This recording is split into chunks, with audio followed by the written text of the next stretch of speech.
Hey, what's up, everybody? Welcome to Catch, Hook, and Shoot. It is Sunday, September 30th, 2018. Hope everybody's enjoying the show.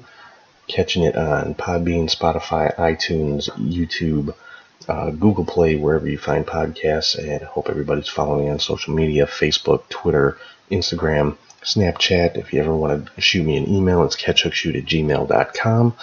And we're going to jump right into it here. The big news coming out this week is from Raw. I'm sure everybody's heard by now the incident with Liv Morgan and Brie Bella. Brie Bella delivering the it kicks in the middle of a match, and unfortunately Liv Morgan caught a couple of those kicks directly to the face, was knocked unconscious, had to be removed from the match.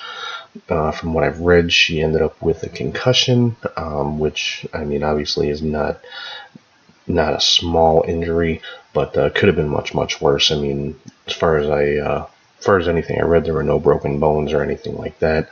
And Brie Bella's been catching a lot of flack online for this incident. People saying she's dangerous, she doesn't belong in the ring, she's horrible, and these kind of things. And the Bella twins have never been technical ring generals or anything like that, but I bottom line is, we as fans have no room to pass judgment. We've never been in that ring. We've never been put in any of those situations. And we really, I mean, our opinion as fans really has no bearing on this matter whatsoever. I think the best take on it that I heard was from Bully Ray on Busted Open Radio. He basically said, what he saw was a combination of ring rust and inexperience. Ring rust on Brie Bella's part. Obviously, she's been away from the ring for quite a while. And inexperience on Liv Morgan's part. She's only been in WWE for a couple of years. And, those two things put together, just, bad timing, whatever you want to call it. Bottom line, it was an accident. I mean, obviously, nobody goes in there with the intention to cause an injury. The main job of a professional wrestler is to protect the person they're in the ring with. And, accidents are going to happen. Like JR says all the time, it's not ballet. It's a physical contact sport. And, people like to throw around the word fake and this and that. And you know what? That particular move, there's nothing fake about it. I mean, anybody who's seen Daniel Bryan or The Miz or Brie Bella, who all three deliver those kicks, they're meant to be taken across the top part of the chest and the shoulder area. I mean, they all wear kick pads to minimize the impact and the potential for injury, but those are real stiff kicks. I mean, there's no way to fake something like that. It's just like falling off the top of a Hell in a Cell. There's no way to fake something like that. It just so happens in this case, Liv Morgan maybe leaned forward a little bit too much. Maybe Brie's timing was off a little bit. Whatever the case may be, Liv Morgan caught two kicks to the face and was knocked unconscious. And I'll say it again, things like this are going to happen. I mean, they do the absolute best they can to minimize the potential for any injuries, but the risk is always there. It's like I said, it's a physical contact sport, and stuff like this, unfortunately, is going to happen from time to time. I mean, just a few years ago, a lot of people wanted to say Seth Rollins was dangerous and shouldn't be in the ring because of some injuries that happened with Finn Balor and Sting and things like that. And you know what? Seth Rollins is one of the best in the world. It wasn't a matter of him being careless or trying to injure his opponents. It just, things happen. Accidents happen. And that's the bottom line. That's exactly what it was an accident. I'm sure there's no kind of ill will between Brie Bella and Liv Morgan. It is what it is. It was an unfortunate accident. Luckily, I'm sure it could have been much, much worse. I mean, it's bad enough that Liv ended up with a concussion, but, it could have been a whole lot worse than that. And when stuff like that happens, all you can really do is learn from it and, move forward.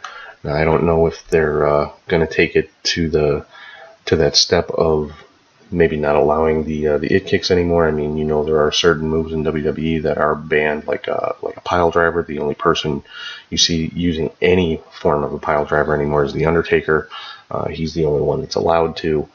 So WWE does take measures to minimize potentially dangerous moves like that. So I don't know if they'll go that route with the yes kicks, but we'll have to wait and see how that plays out. But I think, this one just has to be chalked up to an unfortunate accident in the ring that could have been much worse, but it wasn't, and that's pretty much that. I mean, again, as fans, we have no business passing judgment on any of these performers because they go out there night in and night out, and think about how often, things, how many dangerous moves are done in that ring, and, there is no injury because these are highly trained, highly skilled professionals that know what they're doing in there.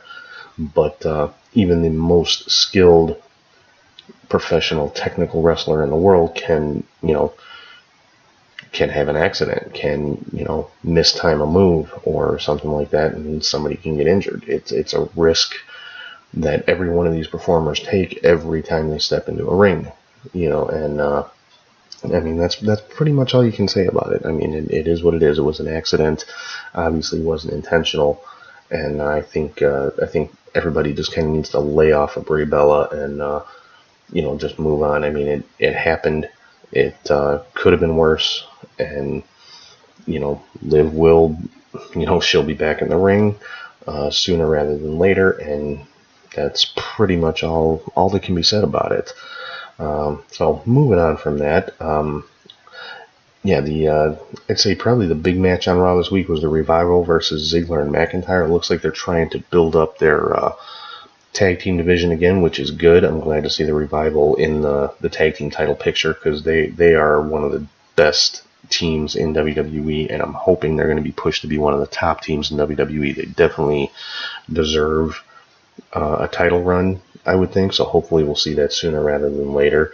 Ziggler and McIntyre have become a pretty good tag team, considering they're just kind of two individual stars put together, kind of like Sheamus and Cesaro, who turned into one of the top teams on the main roster. So it looks like Ziggler and McIntyre kind of going that same route. On SmackDown, we had some more advancement of the AJ Styles and Samoa Joe storyline. Of course, Samoa Joe showing up at AJ's house and that whole vignette. I really dug that whole angle on Tuesday night. Just really put a lot of heat on Joe. Just made him, they're making him out to be a tremendous heel, which he is. I mean, Samoa Joe's a natural heel. I've never been fond of him as a babyface. As a heel, he's one of the best right now. And then we saw the sorry about that. Saw Randy Orton attack Ty Dillinger. I'm not sure where they're going with that. If this is just kind of Orton just running roughshod, doing whatever he wants, or if they're gonna try to involve Dillinger in an angle, which would be great. Ty Dillinger, since he's been on SmackDown, hasn't had a very prominent role, hasn't had any major storylines. So I think maybe kind of throwing him in the mix with Orton could be a very good thing for him. Get him, out there, a little more exposure. As far as NXT, had a match between Otis Dosovich and Tomaso Ciampa. This was actually a great match. Ciampa, of course, came out on top, but Dosovich, looked really strong, and it gave Ciampa a run for his money. So definitely, kind of showed what he can do as a single superstar. So definitely, there was no loser in this one. It was a fantastic match between these guys, and they did announce for next week on NXT a three-way North American title match with Ricochet, Adam Cole, and Pete Dunne. This match I'm really looking forward to. I mean, these are arguably the top three guys in NXT right now. Of course, you can make the argument that Aleister Black and a couple other guys belong in that argument as well. But definitely three of the top guys in NXT. So I would love to see them give at least half of the time on the show to this one match with these three guys. I'm hoping that's what they're going to do. So really looking forward to that one. And then in 2 weeks, we're going to see the War Raiders going for the NXT Tag Team titles against the Undisputed Era. Again, should be a great match. War Raiders' first title shot since they've been in NXT.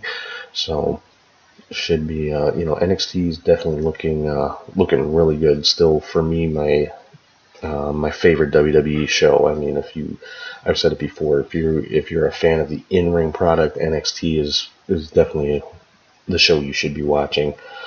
205 Live had Mustafa Ali and Hideo Itami.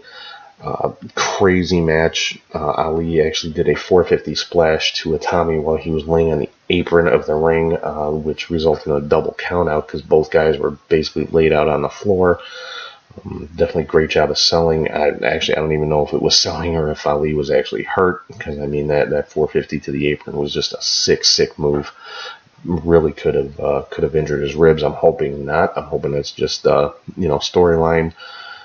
And, I'm sure they're setting up for future matches with these guys.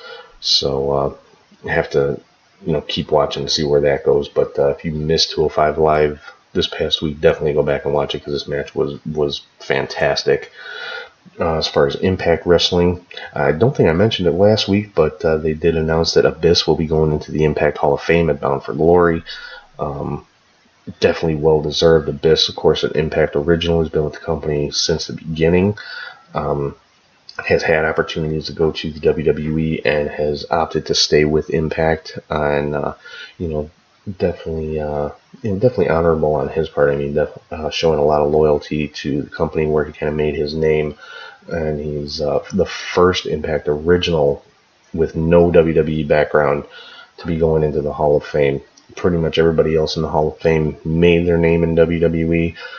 You can make the argument that Gail Kim definitely made more of a name for herself in Impact than in WWE, but she did get her start in WWE and moved to Impact. Same thing with the Dudley Boys. Kurt Angle, Sting actually made his name in WCW, of course, but Abyss, the first Impact original to be inducted into their Hall of Fame.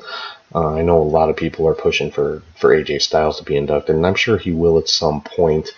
But with him being WWE champion, I'm sure that's not something WWE was willing to allow at this point, to have their top guy make an appearance on another company show. I mean, I just can't see that happening. But I'm sure at some point AJ will be in the Impact Hall of Fame, because he definitely deserves it as well. Another big announcement coming out of Impact was a women's championship match coming up at Bound for Glory. It's going to be Taya Valkyrie against Tessa Blanchard. I mean, what can you say about this? Two of the top female wrestlers in the world. Should be a fantastic match with these two. As far as Ring of Honor goes, they had their Death Before Dishonor pay-per-view this past Friday, and by all accounts, it was a great show. Unfortunately, I didn't get to see it. Just kind of some highlights here. Sumi Siaki defeated Tenille Dashwood to retain the Ring of Honor, or the Women of Honor Championship, I should say. Looks like Tenille Dashwood suffered a shoulder injury. Actually, I guess she's been dealing with a shoulder injury for a little while, but now it's to the point where she's going to have surgery, so she's going to be out for a while. The Briscoes defeated The Addiction, managed to hold on to the tag team titles. The Bullet Club defeated Chaos, and Jay Lethal retained the Ring of Honor Championship over Will Ospreay. They had TV tapings for the next couple of weeks in Vegas as well. I'm not going to go through all those. I don't want to spoil it for anybody. One thing I will mention, though, is that at the TV tapings over the weekend, Punishment Martinez finished out his Ring of Honor contract. He, by all accounts, is going to be moving on to NXT. So definitely some good news there. Be interesting to see if they hook him up with his former tag team partner, Matt Riddle, either as a tag team or in some type of rivalry when they both get to TV. Obviously these are two huge indie stars, so I'm sure they're going to make a big impact on NXT once they get on the TV, which will probably, I would think, if they're not on TV by the end of the year, then definitely after WrestleMania, once they, because that's usually when they move a few people up to Raw or SmackDown, and then bring in some newer people on NXT TV. So probably, I would say, within the next 6 months, you're going to see these two guys making an impact on NXT television.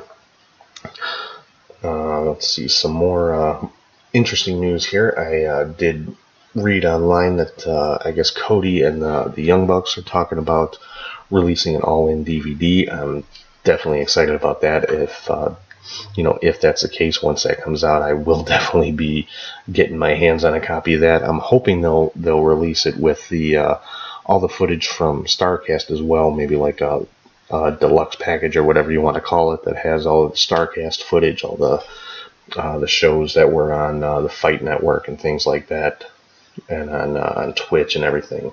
So I would definitely be keeping an eye out for that. Some other big news for the NWA. They have their 70th anniversary show coming up in a couple weeks here. The announcement was made that Jim Cornette is going to be doing commentary on that show, and Tony Schiavone will actually be doing commentary for the main event, which is the rematch of Cody Rhodes and Nick Aldis, which is now a 2 out of 3 falls match. Going really, really old school on this one. 2 out of 3 falls for the NWA title. I am hoping to be able to check that one out on pay-per-view because it sounds like it's going to be a great show. They're also going to be reintroducing the NWA National Championship as kind of their secondary title. Now, for a long time, the secondary NWA title was the United States Championship, but of course that's kind of the domain of the WWE now. So they're bringing back the National Championship, which was like the top title in Georgia Championship Wrestling for a lot of years, and was eventually unified with the United States title. So they're going to be reintroducing that. And it sounds like the NWA is growing, and I like the way they're doing it. Billy Corgan, Dave Lagana, they're not trying to get too big too fast. They're kind of taking baby steps, which is good. I'm personally excited to see where they're going to go. I would love to see the NWA get like a weekly show. But for right now, they're kind of sticking with the idea that the NWA champions are like traveling champions and they can defend the titles pretty much anywhere other than WWE, of course, because that's just not going to happen anytime soon. Somewhere down the road, I think it would be great if they could work out like a mutually beneficial agreement to where the NWA champions could appear on WWE TV, but that's, thinking way, way ahead. Let's see, what else we got going on here?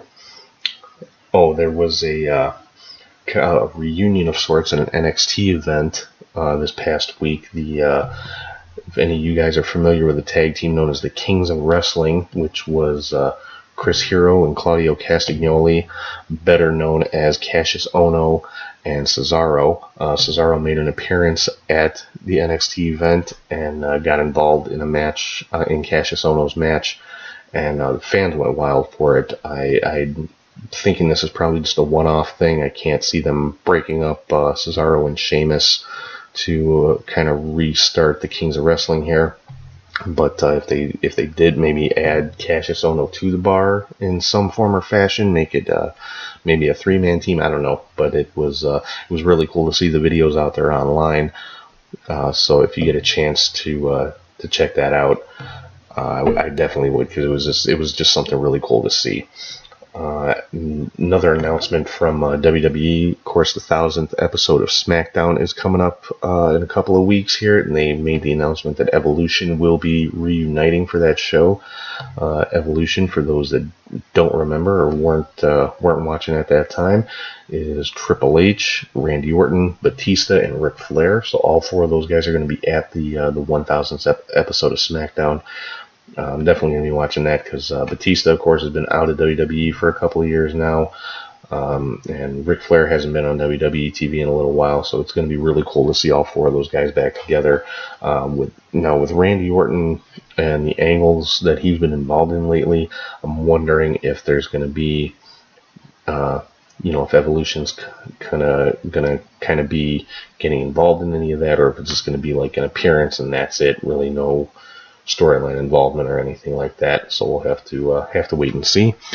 And of course, we got the New Japan Fighting Spirit Unleashed pay-per-view was tonight. It's actually still going on as I'm recording this. I'm kind of refreshing here to get some. It looks like it probably just ended.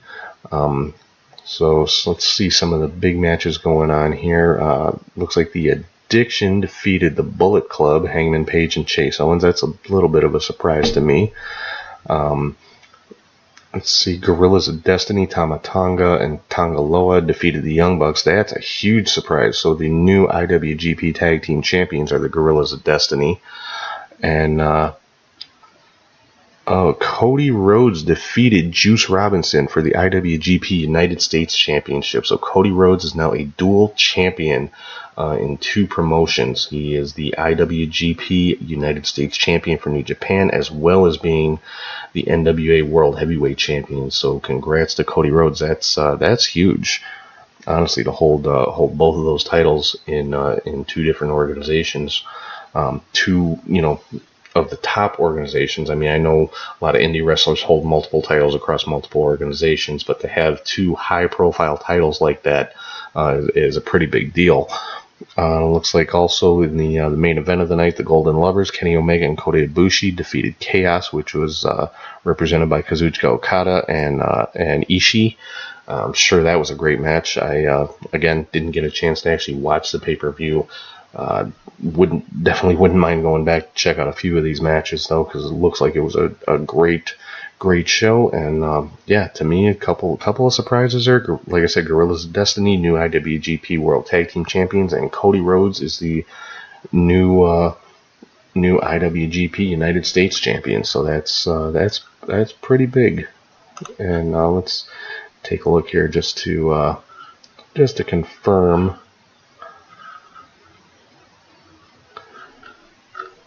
Just looking at pulling up the results here, making sure that I am correct in what I'm saying here as far as Cody being the champion, because he could have won by a DQ or something like that. Nope, he is the current IWGP United States Heavyweight Champion. So Cody Rhodes, a dual champion, two of the top titles in the world right now. So Cody Rhodes definitely on a big hot streak.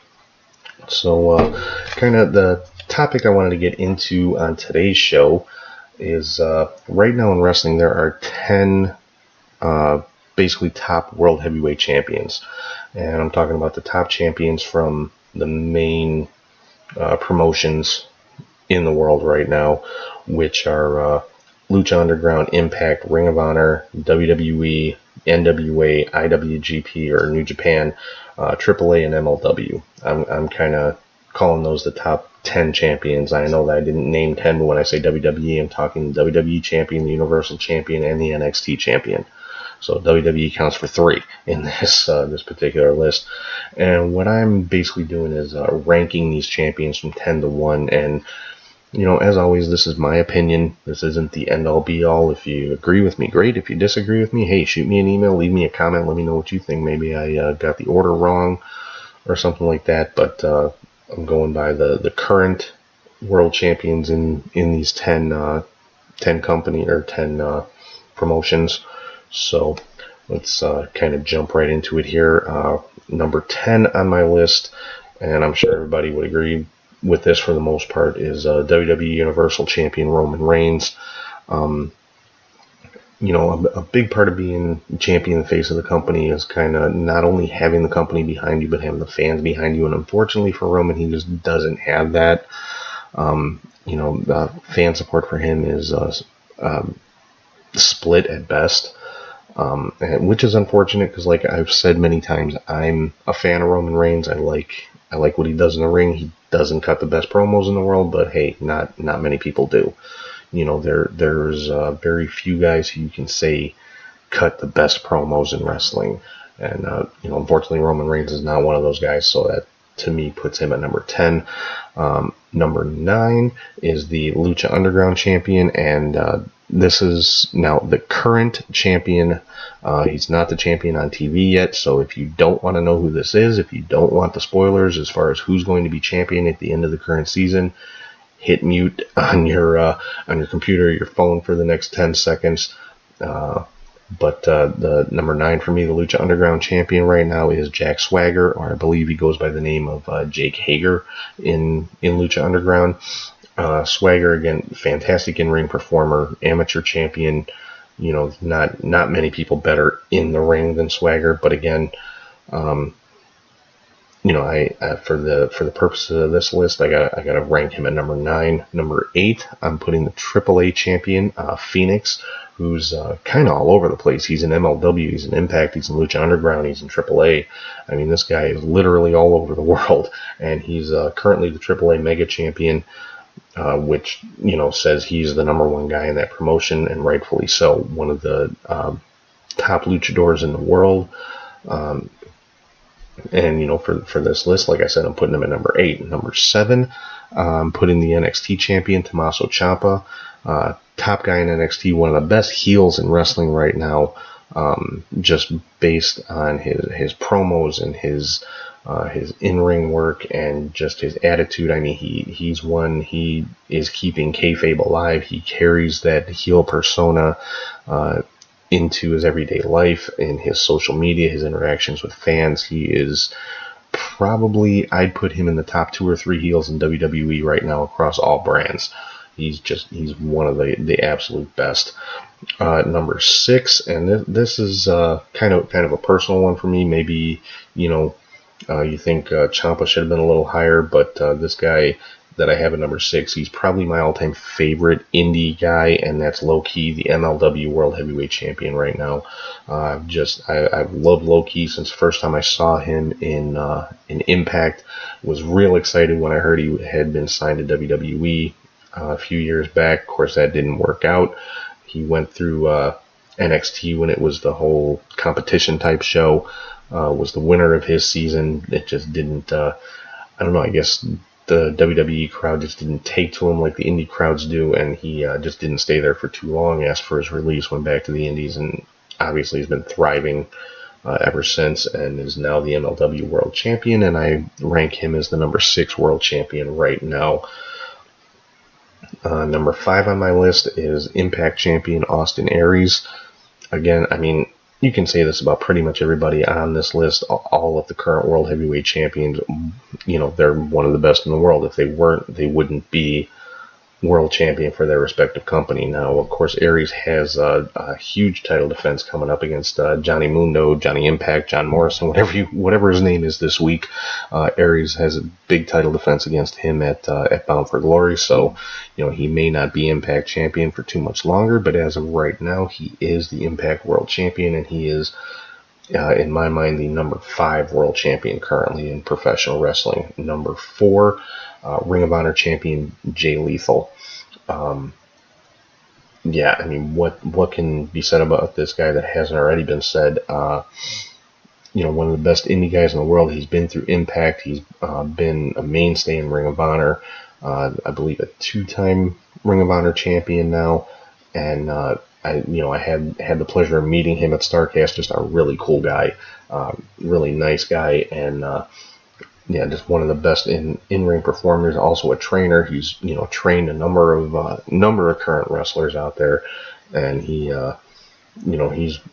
one that definitely deserves a spot that he's in. And for me, he basically is the number 4 wrestler in the world right now, so that's not a bad spot to be in. Number 3 for me is WWE Champion AJ Styles. I mean, he's been one of the top guys in the world for quite a while now. Former Impact Champion, former IWGP World Champion. He's been all over the world. He's been a top guy in every company he's been in, and to me, AJ, the number 3 wrestler in the world right now.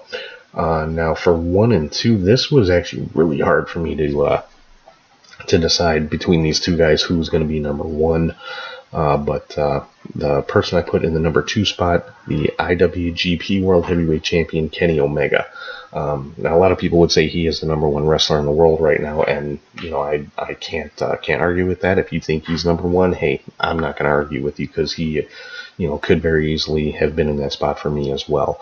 But for me, number 1 on my list, the top world champion in wrestling right now, and I think he kind of proved it again tonight, is Cody Rhodes, the NWA World Heavyweight Champion and now the IWGP United States Champion.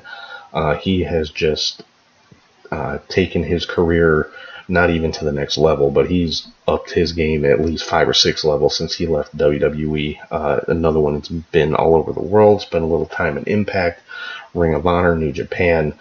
I mean, this is the guy that kind of started the whole All-In thing with him and the Young Bucks, and he's just, to me right now, is the number one wrestler in the world. Like I said, argument could be made that Kenny Omega deserves that number one spot, and I wouldn't argue with you if that was your take on the matter. But for me, for my money, the NWA Championship has always held a very special place in my heart. Of course, you can see I've got a replica of it sitting right here, and I've always viewed the NWA title as the true World Heavyweight Championship, and the fact that it's right now around the waist of a Rhodes just makes it that much more special. So for me, for my money, number one world champion right now is Cody Rhodes. And so, hey, maybe you agree, maybe you disagree, maybe you think my order's way out of whack, but these are the top 10 World Heavyweight Champions in pro wrestling right now. I'll run it down again real quick. Number 10, Roman Reigns. Number 9, Jack Swagger for Lucha Underground. Number 8, the AAA champion Phoenix. Number 7, the NXT champion Tomaso Ciampa. Number 6, the MLW World Champion Low Key. Number 5, the Impact World Champion Austin Aries. Number 4, Ring of Honor World Champion Jay Lethal. Number 3, WWE Champion AJ Styles. Number 2, IWGP World Champion Kenny Omega. And the number 1 champion in the world right now, the NWA World Heavyweight Champion Cody Rhodes. Like I said, if you think I got something wrong here, feel free to leave me any comments. Shoot me an email at catchupshoot@gmail.com. Hope everybody is enjoying the show. As always, make sure you're checking it out on Podbean, Spotify, iTunes, YouTube, Google Play, any place you find your podcasts, and make sure you're following on social media on Facebook, Twitter, Instagram, Snapchat, and feel free to drop me an email anytime at catchupshoot@gmail.com. So that's pretty much all I got for this week. Make sure, check out all the great wrestling coming up this week, whether it's Raw, SmackDown, NXT, the Mae Young Classic, 205 Live, MLW, Ring of Honor, Impact. I mean, there's so much wrestling out there. If you're a wrestling fan, there is something out there for you. Whether whether you're one that is just not a fan of the current WWE product, you know what? Take a look around, because you're gonna find something you like. I guarantee it. If you don't like Raw or SmackDown, check out NXT. Check out 205 Live. You will find some great wrestling going on those two shows. If you just don't like WWE in general, check out MLW, check out Ring of Honor, check out Impact. You're gonna find something. Check out any of the other indies going on. Watch New Japan every Friday night on Access if you get that channel. It's just such a great time to be a wrestling fan right now. There's so much out there to see, so much to look forward to, with so many different big events coming up. So I'm going to sign off for right now. Hope everybody has a good week, and I will talk to you guys soon.